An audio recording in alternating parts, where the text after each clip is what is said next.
There we go. Okay. I sort of indicated this in the message I sent out earlier today. I'm going to do something different than I usually do. Usually what we do is read a parak, ask questions, go back, talk about various things. Tonight, because of the framework of parak Gimel and Dalet, that they very closely connected, and it's one of those things, if you start to read and stop in the middle, you kind of lose the momentum of what's really going on. I'm going to give you an overview of the parak, but a little bit more deep than I normally would in advance. It's not just just a general overview, it's a little bit more specific in parak Gimel and part of parak Dalet. Then we're going to watch, for those of you who have not heard of Migalim, I'll explain to you what that is in a little while. We're going to watch about 10 minutes of a video that will help give us a little bit of not only a summary of what we've done so far, but also an overview of what's coming up in the next chapter and a half. So what's happened now, where we're holding, of course, is that Nehemia has inspired Bnei Yisrael, who are now in Be'er Yehuda, by the old city, by the Beit HaMikdash, to rebuild the wall and to repair it quickly, because there are breaches in the wall, in spite of the fact there's some objections, which these objections are going to get much stronger later in this chapter and into the next chapter after that, even worse. And the work is going to begin. Again, I'm giving you an overview of Parak Gimel and a little of Dalet. The work is going to begin with the Kohen Gadol, whose name is Eliashiv. They're going to, the Gadol, what they're going to be doing is breaking down the entire series of breaches around the city into 42 groups. And each family or different groups of people are, in fact, going to repair the wall. But the first people who step up, it happens to be Eliashiv, the Kohen Gadol, and his fellow Kohanim, and they sanctify something called the sheep gate. Now, number one, what does that sanctification mean, and why is it called the sheep gate? Right now, don't worry about any of these technicalities or these details. I want to get a little bit more into what's going on. And what happens, the chapter proceeds in a counterclockwise way. Remember, I showed you a map. Maybe I'll pop up on the screen in a little while. Basically, it's just an oblong shape, but I'll show it to you in a little while. And they continue a counterclockwise way, and they go around the eastern edge of what's now called the Old City, and of Yerushalayim, continuing north, west, south, east, basically going in a circular fashion, but again, counterclockwise, in order to repair the breaches.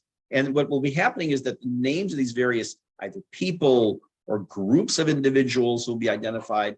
They will be said that so-and-so built this, and so-and-so built that, and this one, okay. Now what happens is that, though, during this building, this man Sanballat, who we met in the last chapter, along with two of his cronies, comes along, and he really starts to use some psychological tactic. Now, if you remember at the end of Sefer Melachim, where there were people from the bad guys who came and stood on the walls and were talking to how bad things were going to get for the Jews and everything else, there was a lot of psychological warfare going on. So Sanballat and his guys start to employ some of that. And basically said, like, what are these miserable Jews doing? What are they going to say? They're going to repair something and offer a sacrifice in one day. And can they really redo anything with these stones? And Tovia, the Ammoni, who's another one of his guys, says that, you know what? The wall that they're trying to rebuild is so weak that even a fox, if it climbed on it, would breach the wall. Now, why Dafka does he choose a fox? We will talk about that. I don't want to talk about it now.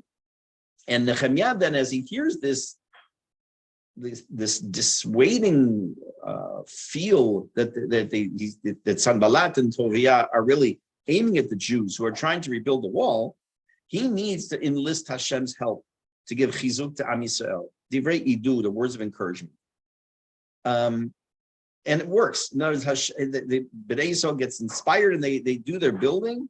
And since the psychological warfare doesn't seem to help, so in chapter 4, we're going to see that there's a threat of physical violence actually against Nehemia. And since Nehemia came at the behest of the king. Remember, the king gave him permission to do all this. That's pretty risky. Meaning, if Sanballat and his people decide to enlist others to try to kill off Jews or harm them, and they're in the service of the king, that could be a pretty hairy area for Sanballat to get into. But still, he is Nehemiah still has to deal to an extent with some of the Jews feeling a sense of this isn't really going to work. Well, they just had to have a little bit of negativity, and it started to make them themselves say, look, what can we really accomplish by rebuilding this wall? So Nehemiah has this brilliant idea. What does he do? He gives double jobs to everybody. What does that mean? He responds by establishing a guard duty that will go through the course of the night. And he gives them, we're going to see a pasuk when we get to it, won't be tonight, in Perek Dalet, that it says that they had two things in their hand. They had the sword and they had the hammer. I'm using metaphorically now. I don't remember the exact two items.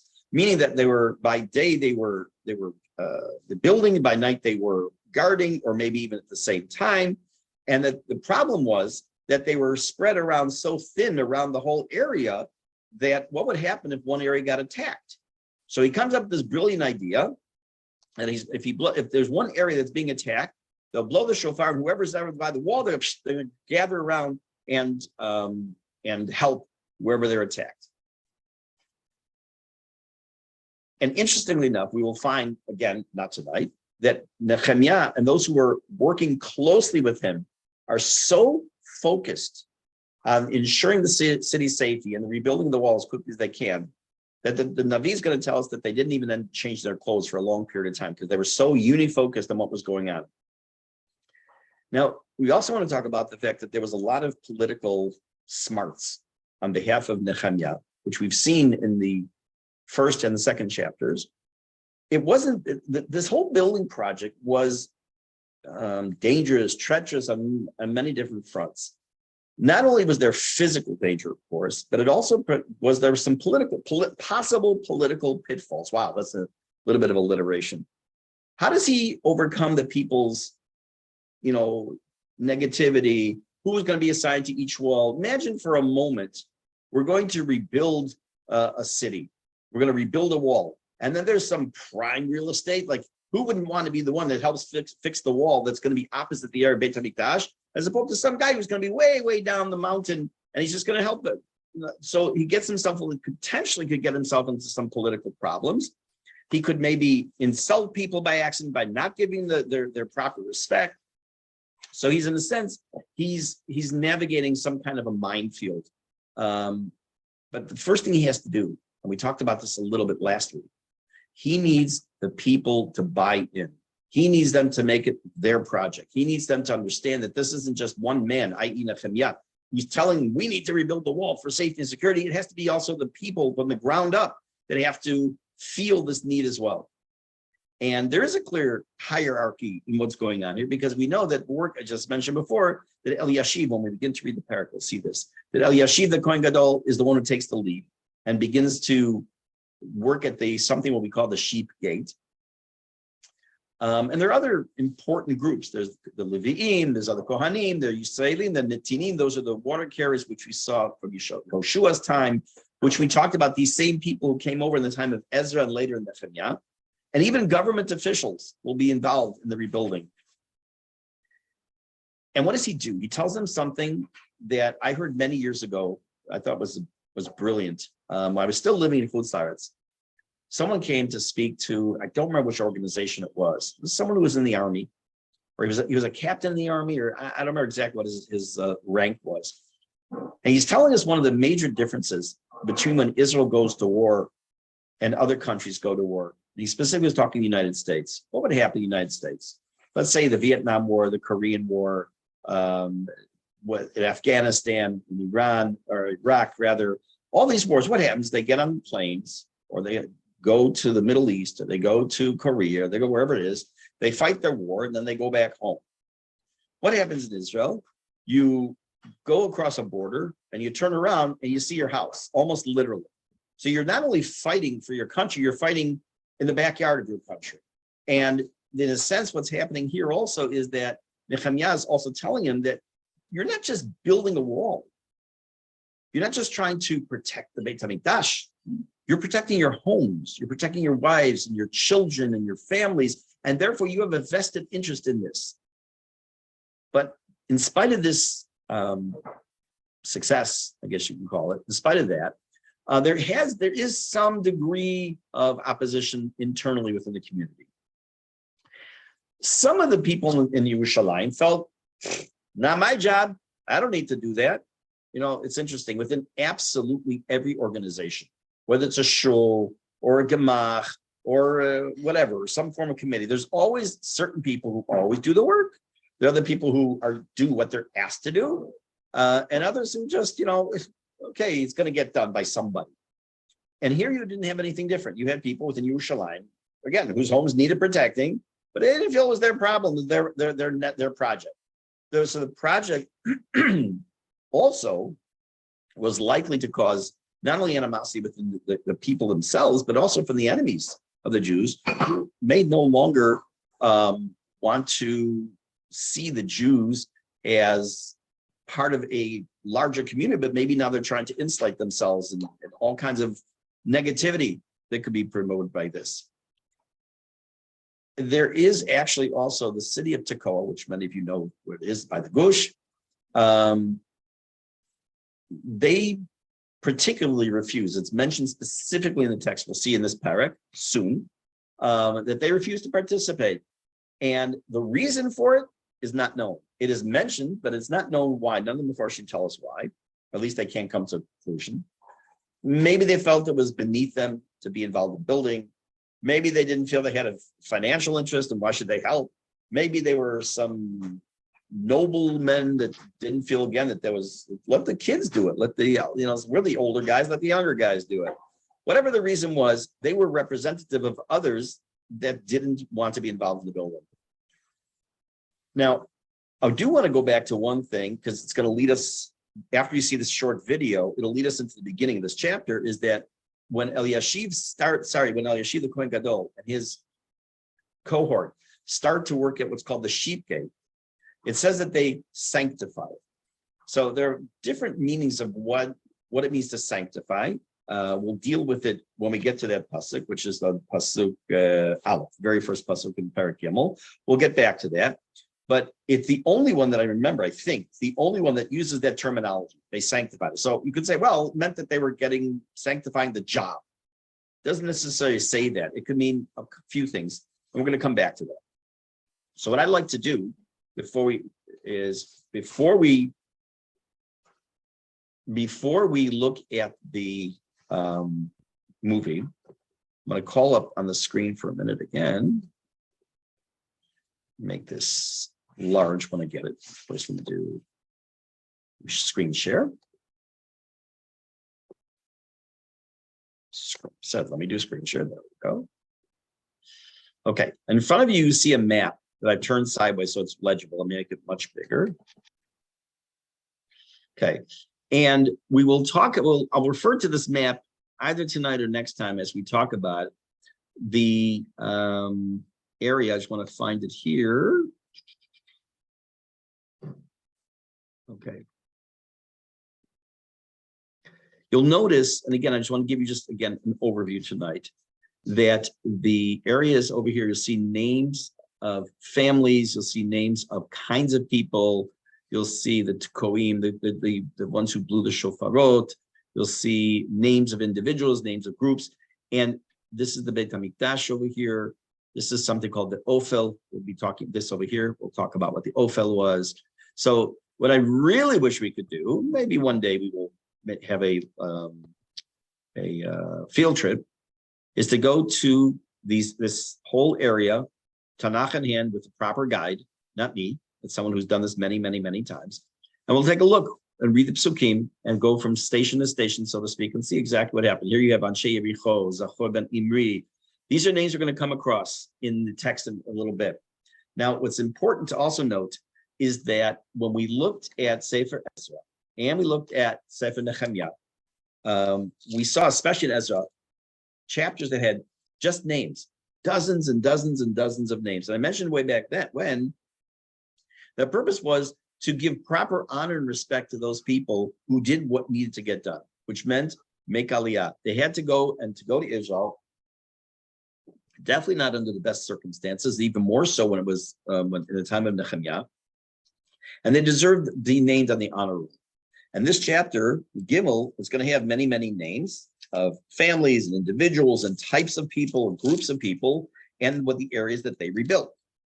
again, is a source of pride, a source of an honor. Look at these families and these people, what they did in order to rebuild the wall around the area. So what I want to do now is first tell you, let me just get to the video and then I'll tell you about it. Where is it? Okay. Before I start it, there's an organization called Migalim. They hold a conference, I think it's only once a year. I've been to it only one time. The focus is basically Yerushalayim. They're connected with Ir David. They are an educational organization. When they have a conference, I think it's a one-day thing only. They get literally hundreds and hundreds and hundreds of people go through there for dozens of different presentations. But what they also do is they produce many videos in Hebrew, and this one's dubbed in English, both in using animation and using actual actors, and then going to the site to describe. If you wanted to see, for example, the Babylonians coming into Yerushalayim in the time before, like learning about Sefer, late Sefer Melachim, there's videos on that. This is beginning of Sefer Nehemia. We're only going to watch the first 10 minutes. I know it's 12 minutes, but I don't want to get too far ahead in the text. I'm going to take us until the early part of chapter 4, but it goes back to the beginning of the book with our hero, so to speak, Nehemia, obviously the focus of this. I just want to make sure I didn't keep it on 1.5 and put out regular. I watched it quickly earlier, just make sure it was right for us. And I just want to get this started. Okay.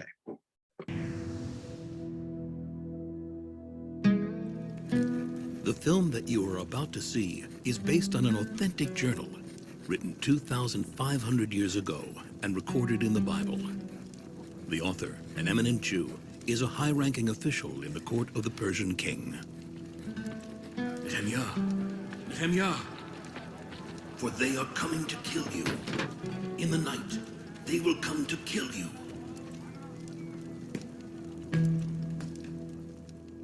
It all began in 538 BCE, when Cyrus issued a proclamation that caused great elation among the Jews.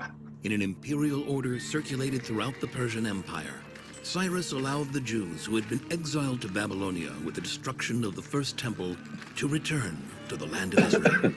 After 70 years in exile, tens of thousands of Jews left their home and went up to Jerusalem. But soon the enthusiasm faded, the stream of migrants dwindled, and those who arrived in Jerusalem found a city in ruins, its walls broken down, isolated and destitute.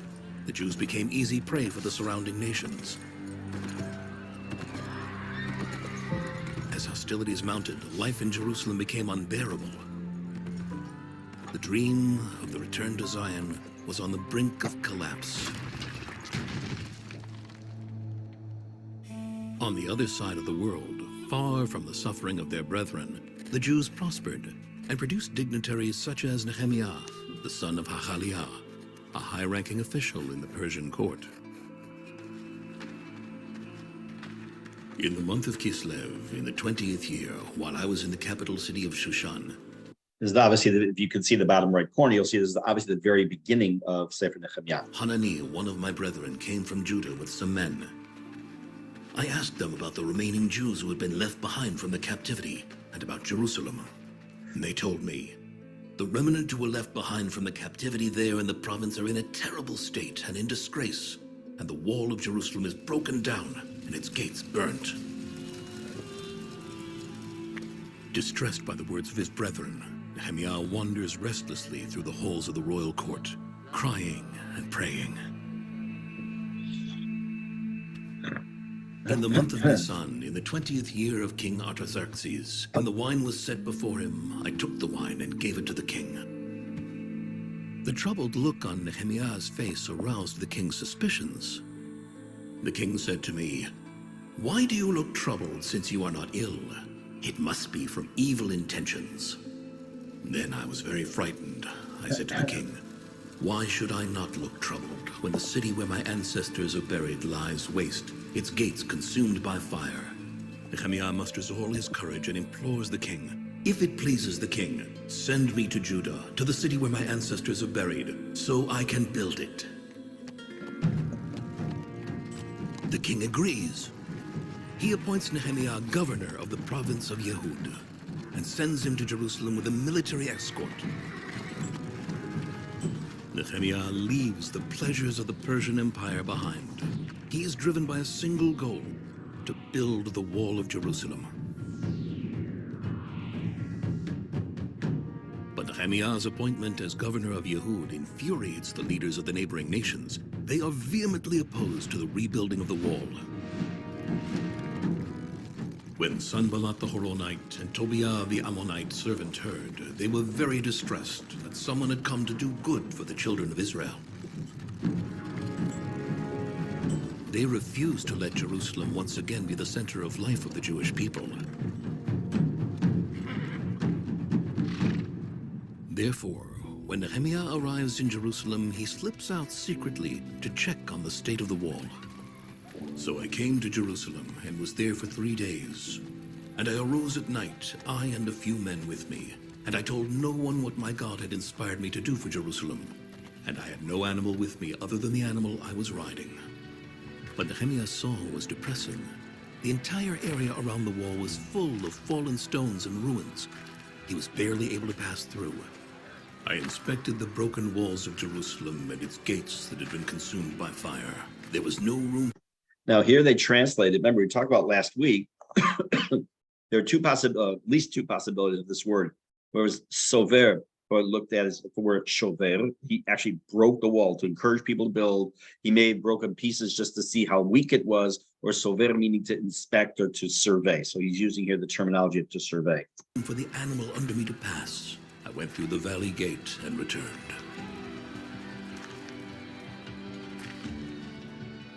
Right here in the area of the ruined wall that Nehemia inspected, archaeologist Yigal Shiloh found a massive rockfall from the wall and the houses of the city. Turns out that when the Babylonians destroyed the wall, they also destroyed the network of terraces supporting the homes of the city. All the houses collapsed and the stones fell down the hill. Without a wall, there is no security. And without security, it is impossible to survive. But rebuilding the wall seems to Nehemia an impossible task. It would involve clearing rubble heaps, gathering stones, and engaging in a huge amount of rigorous construction. It would take a lot of hard work and time. And there is no time. At any moment, the neighboring rulers might discover the plan and crush it. Nehemia appeals urgently to the people of Jerusalem. I said to them, "You see the bad state we are in, how Jerusalem lies waste, its gates burned. Come, let us build the wall of Jerusalem, so that we are no longer a disgrace." Nehemia decides to leave the ruins as they are and build the new wall higher up at the top of the hill. Okay, so this is going to take a look at this. For those of you who've been to Ir David, which hopefully is every one of you, this area down here should look familiar. And up here, this upper area here, where it's demarcated with this white line, is he's talking about the higher up the top of the hill where they started to build.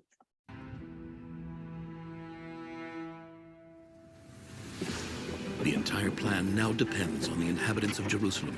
They must drop everything and apply themselves to the work.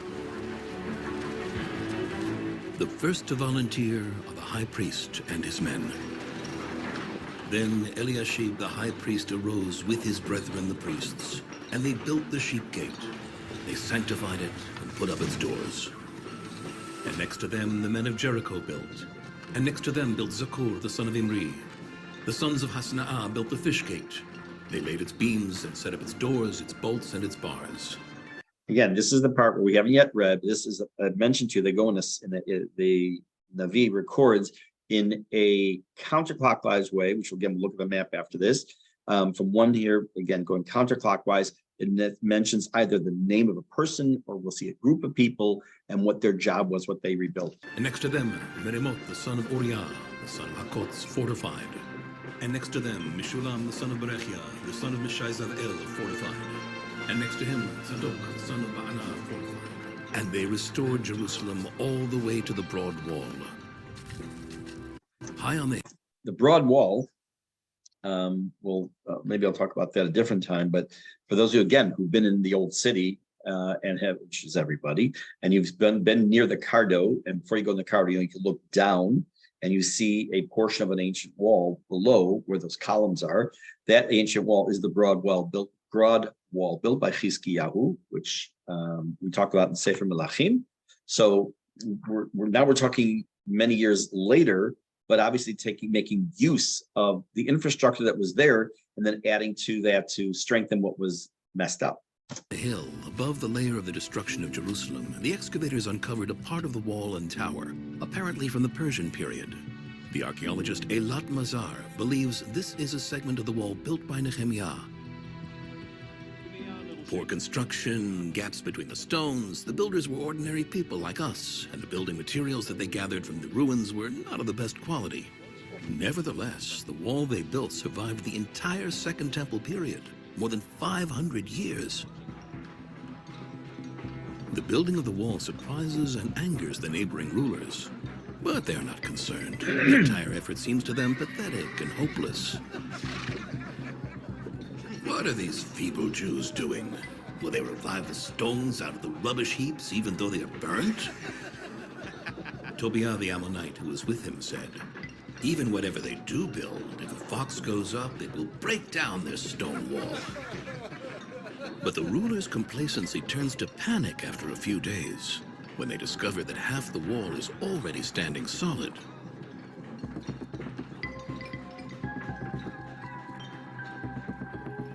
Shocked by the pace of the work, Sanballat and his friends hatch a plan to send armed men to infiltrate the builders and attack them while they're working.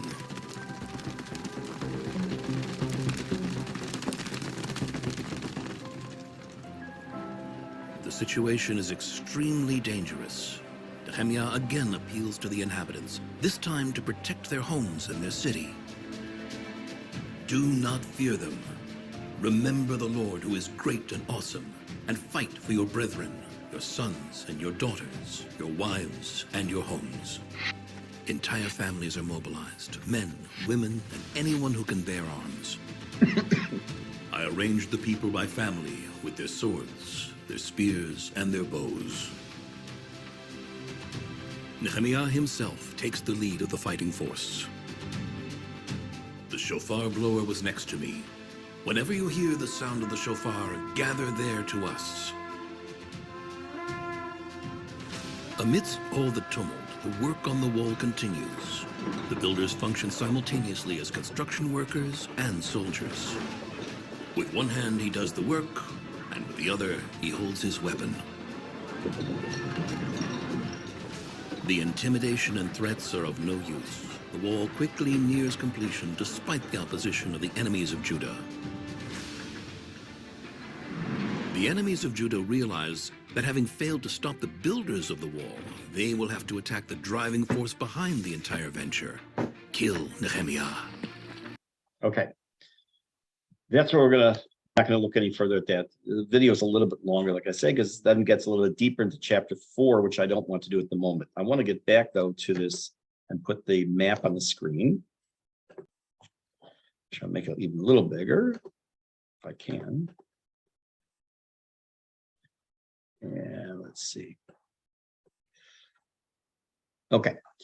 When we start the chapter, we just a little bit of it now.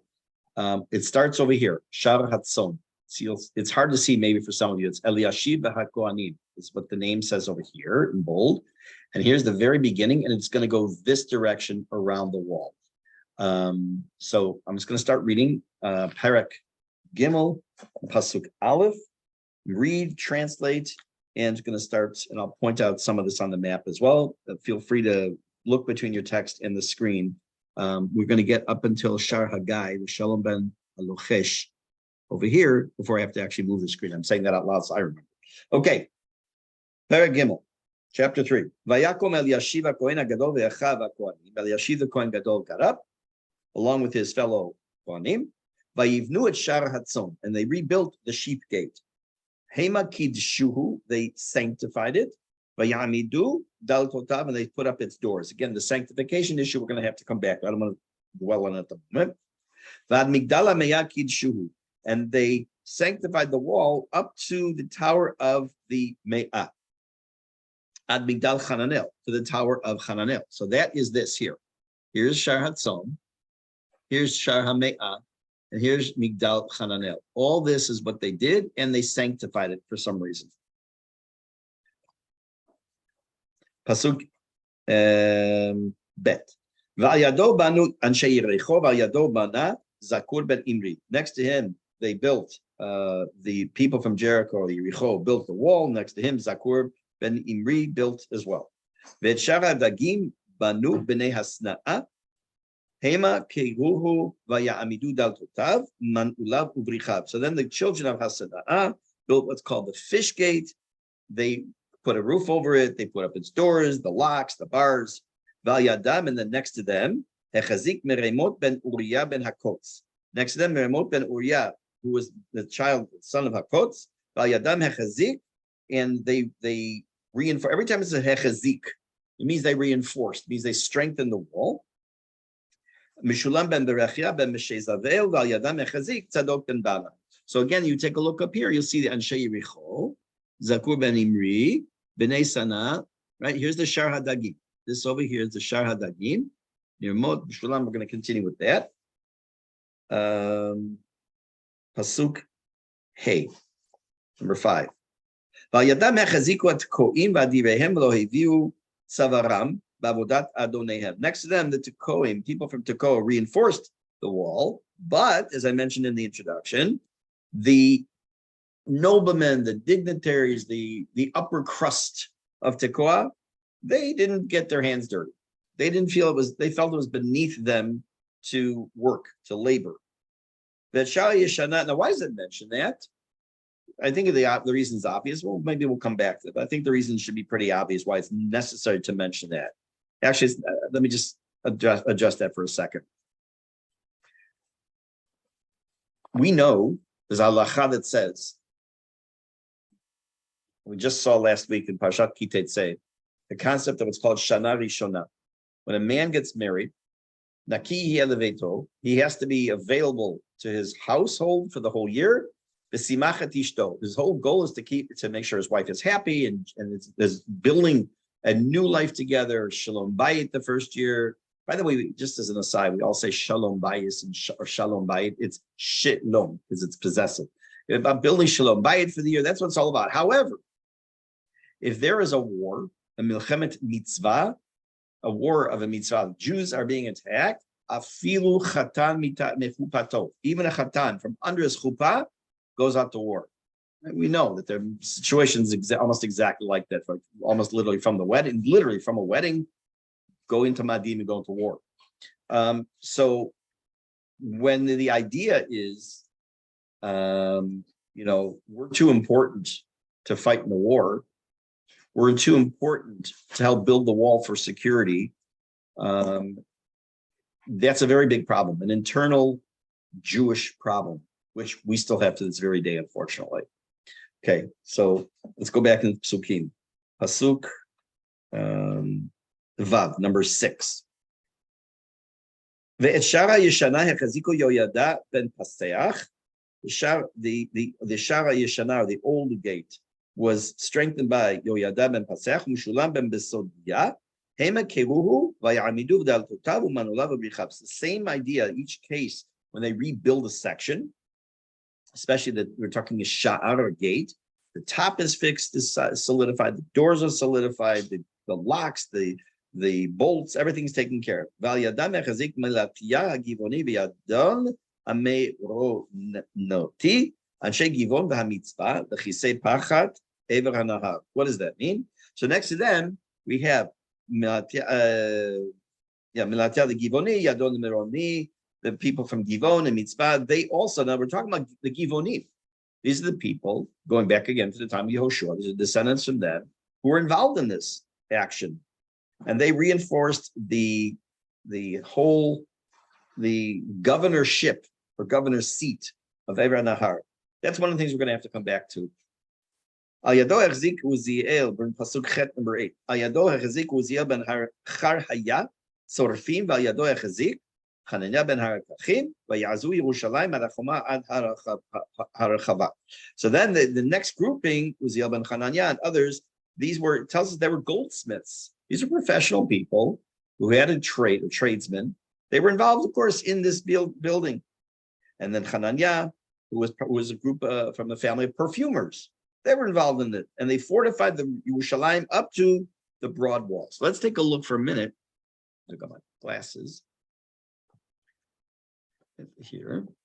We're up to here. Here you see these names mentioned already. Oyada, Mishulam, here's the Shar HaYeshana, Maltia Nidon, here's Uziel ben, I can't remember how to pronounce his name, and here's the broad wall, the Choma Rechava. Again, this goes back to the time of Chizkiyahu HaMelech, who was reinforcing Yerushalayim. He was a tremendous builder. We know he did the aqueduct system, he did so many things. And we got up to here now, to the broad wall. We're going to continue over here for a couple more psukim. And next to them, then after that, next to them, Rifaya, who's an officer in charge of over half the district of Yerushalayim, he was involved. So what do we see? We see perfumers, and we see goldsmiths, we see common laborers, we see tradesmen, and we also see people who were noblemen of the city. They were also involved in this. Vayadam, and next to them, Echazik Yedaya ben Charumaf beneged Beito. Chatush ben Chashavneya. Easy, not easy names to say.